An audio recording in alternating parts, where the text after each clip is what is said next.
Hello, welcome back to the channel. I've brought the tractor around with me today because I am going to be tackling the paths on the edge of the garden that are looking really rather worse for wear. I need to sort those weeds out in them and get some more wood chip laid down. I need to get some tidying done. There's plenty of harvesting to be done as well, and well, basically it's full steam ahead towards the end of the season and turning our attention to next year. So let's crack on. The first mistake I've made is leaving this box up actually. This should be put down. I don't think it dropped. Oh, it does. It'll drop while it's switched off. Oh, sorted.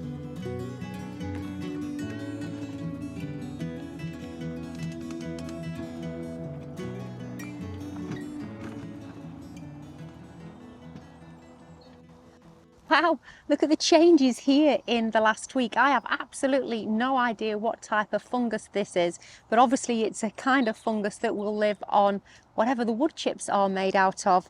They say that's a sign of healthy soil, and I'm about to dig that up and move it. Now actually, before I do this, I've just had a thought. I'm missing a trick here, aren't I? I have another compost bin to move. And if I move that compost bin, I'm thinking that I should put this wood chip at the bottom of the compost bin. And even though I know it has grass growing in it, hopefully it will get suppressed in the compost bin. But the wood chip at the bottom of it will be a great medium to start bringing some heat and worms and things into that bin, won't it? So, change of plan. My first job now needs to be moving that compost bin, which hopefully won't be too tricky because it's here.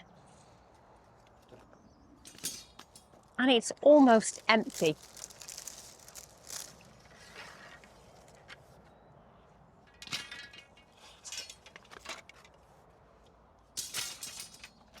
Right, I'll move these just in case they fall over and somehow end up piercing the polytunnel.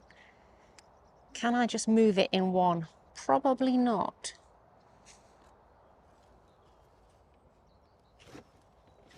Oh, can.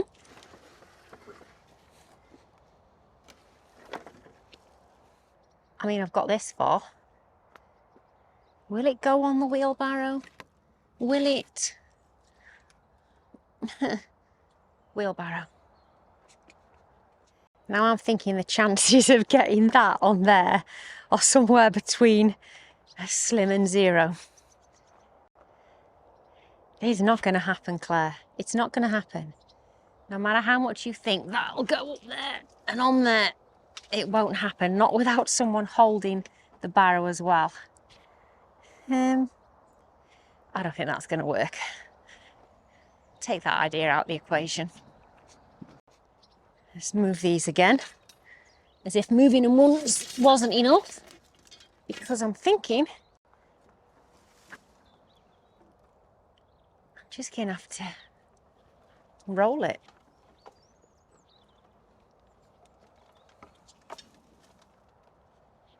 Oh, it might slide from this position. Oh no, I can't slide it. It's taking the wood chip with it. Let's go back to the drawing board, also known as manual labour. I definitely feel like I'm making this harder than it should be.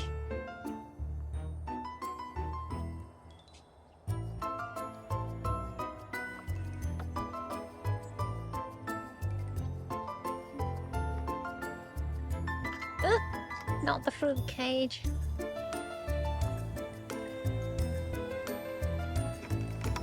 Oh God.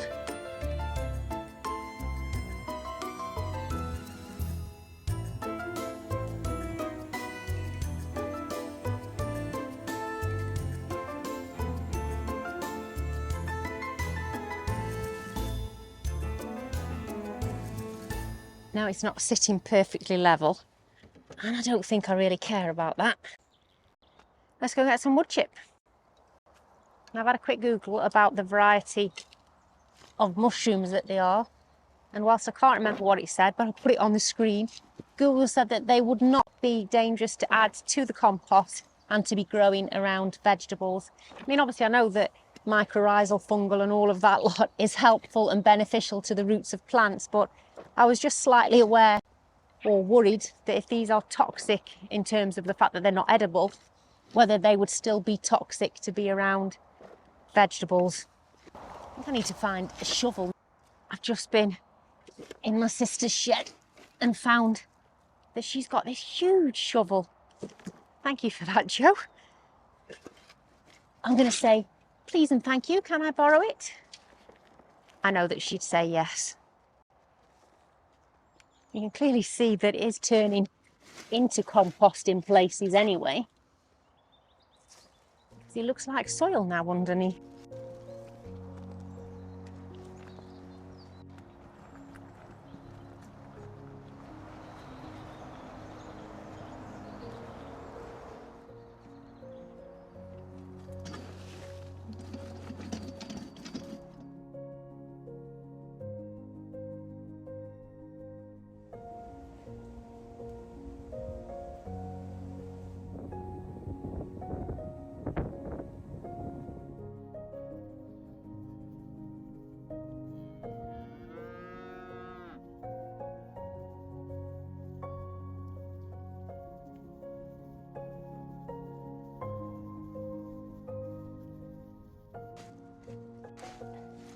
Now, while you've been having a look at us, checking on the livestock around the farm, I've carried on and I've gone all the way along this edge now. This is the last little bit. And I did consider just putting some cardboard down and another layer of wood chip on top. But to be honest, as you can see, it's already started to compost underneath. So it didn't make any sense to do that. I thought I might as well just replace it. Otherwise the paths would have been a bit too big. Now, one thing I've been very lucky about is just how easy it has come up. It hadn't rooted through into the membrane beneath. Now, it does seem a bit pointless to do this work if I'm going to leave the grass poking through the fence again. That's going to set seeds a second time. So what I'm doing is pulling it back through from the outside and I'm just cutting it back. Now, I could be strimming it, that would be a lot easier, but obviously if I strim it, it's going to fly it everywhere and I'm probably going to cause myself even more problems. So I'm just chopping it and letting it drop here and hoping that that keeps as much of the seed out as possible from the garden.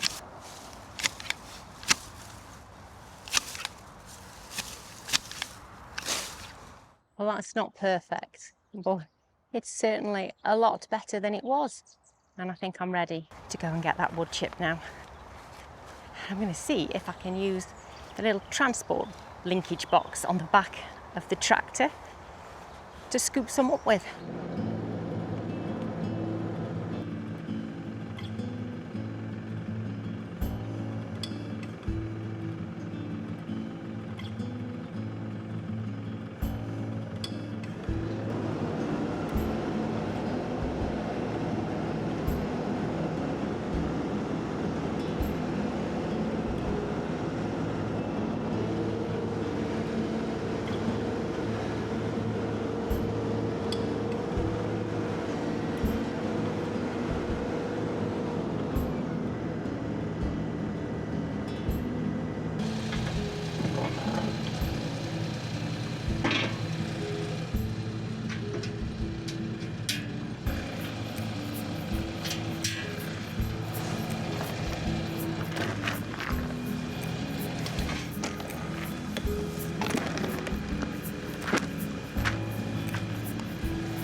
Now I'm hoping that I can just shovel it straight over the fence.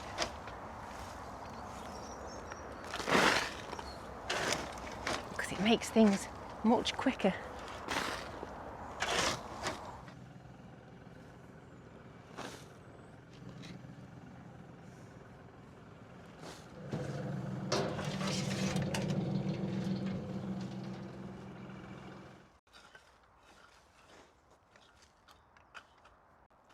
And now all I need to do is rake this path back in. This wood chip here is from the poplar trees that we had cut down in spring.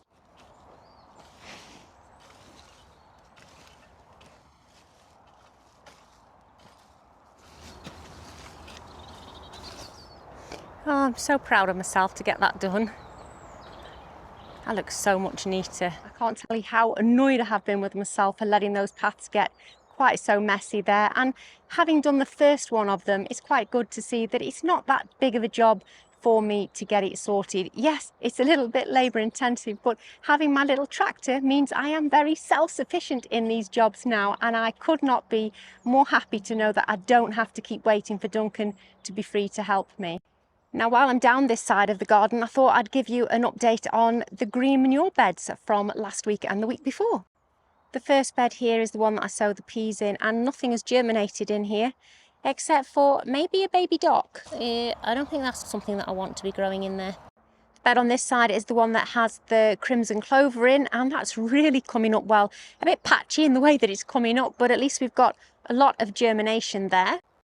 And this bed here, another bed that has a little bit of wood chip stuck in it now, is the Phacelia bed, and this has germinated really well this time as well, and I expected that to do well because it germinated really well even when I sowed it. I think it was October, November time last year. So hopefully these will get to be a lot stronger before we have the first real frosts. I made that sound like we've had some frost, didn't I? We haven't had any frost. It's been getting down to 6 degrees. It's been feeling somewhat autumnal, but we haven't had anything near a frost yet. And the final green manure bed on this side are where I have the oriental mustards, and I can see a few germinating in here now. So hopefully I'm going to have a little bit of greenery still in the depths of winter. Well, I don't know about the depths of winter, but I'm going to have some greenery as we move through autumn towards winter in these beds, because the rest of the plot is probably going to look quite barren, and that's quite sad but also exciting. I, for one, cannot wait for blossom next year, especially for my new orchard. Now, I have mentioned that we've been looking after my mother-in-law recently, who's been in and out of hospital and is requiring quite a lot of care, which has meant I have truly neglected the harvesting, as you can see by the size of that patty pan. And there are more, lots more, where that came from. Oh, they're so heavy. Look at that one. Absolutely enormous. And you know, even if you're not a huge fan of courgettes, and that's basically what these taste like, look how fun they are to grow. And the plants themselves are starting to go over a little bit now. They're looking worse for wear, quite a bit of powdery mildew starting, so I don't think it'll be long before these plants are being removed. I can't keep up with eating them anyway.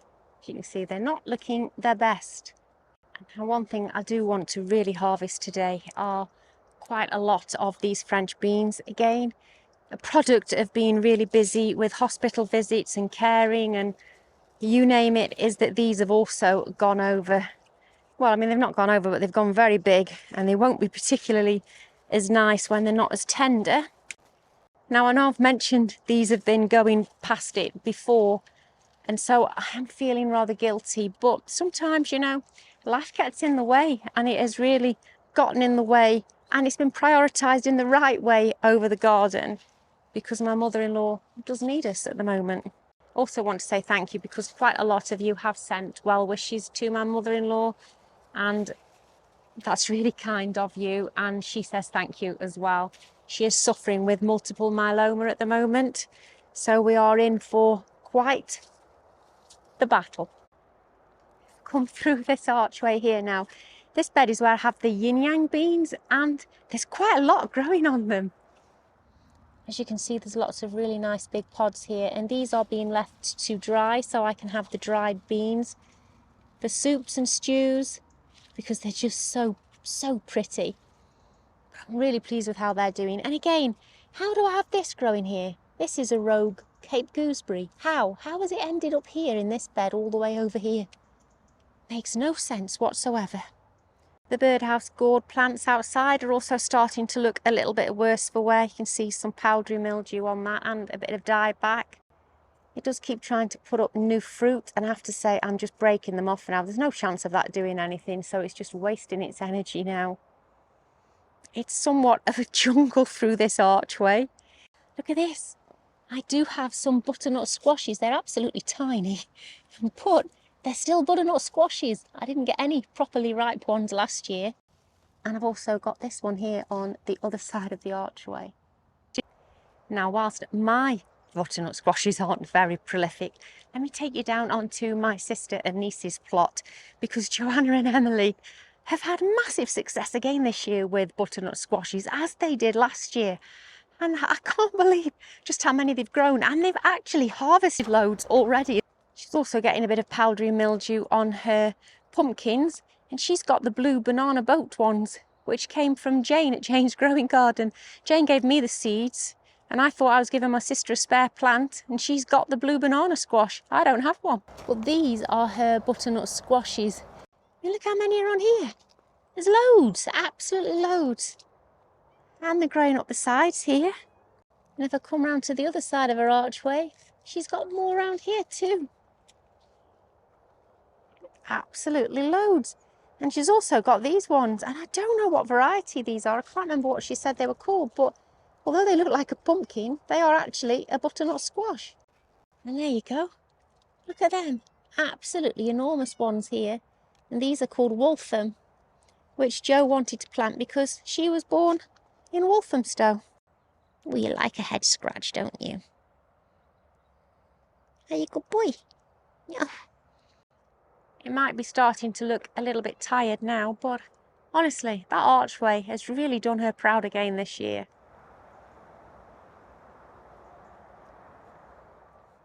I was just walking back down towards the apple trees, and I just saw this absolute rogue of a weed growing amongst the celeriac. Ow! Just bashed myself in the face with it, and it's spiky. That's definitely got to go. Now this is where I was heading, because quite a few of these apples have just fallen off, and they're absolutely gorgeous. I've had apple crumble, I've just eaten them and really enjoyed them, and whilst these didn't feel like they wanted to drop off, they are more than ripe, and in fact, if anything, they're starting to go over. So I'm going to take these ones off. In fact, I'm going to harvest all of them that are on the plot now. Oh, look at that one. That's disappointing. Hopefully I'll be able to cut around it and there's not a little grub living in there.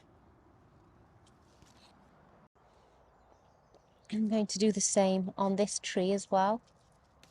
Oh, that one came off. Gorgeous apple. This one here is enormous. I honestly didn't expect to get apples this big from such a small patio tree. I'm so impressed. These small patio trees have really exceeded my expectations.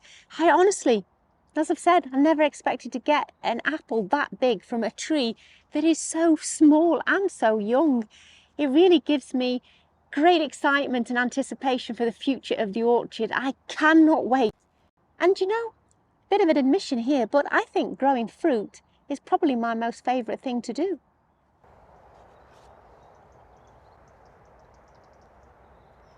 Not a bad first apple harvest. I just went down to the compost bin and I found one more apple. One single solitary teeny tiny gala apple. Looks gorgeous though, doesn't it? Now, if you watched episode 3 of So Chatty on Tuesday night, you'll know in the live chat we were talking about how the wildflowers and the things that we plant intentionally, like calendula, are actually self-seeding in abundance everywhere and continue to self-seed every year. And these have not been planted, and I have so many new seedlings still trying to come up this late in the season. It's absolutely crazy, including this little nasturtium here. And I don't even have any nasturtium growing in this bed, so where on earth that's seeded from, I don't know. Our mother-in-law has just passed out, so I'm going to have to say goodbye and I need to get into the house. But please catch up with us on So Chatty on Tuesday, where we'll be discussing the cost and investment in gardens. Thanks for watching. I'm sorry it's an abrupt ending. Bye.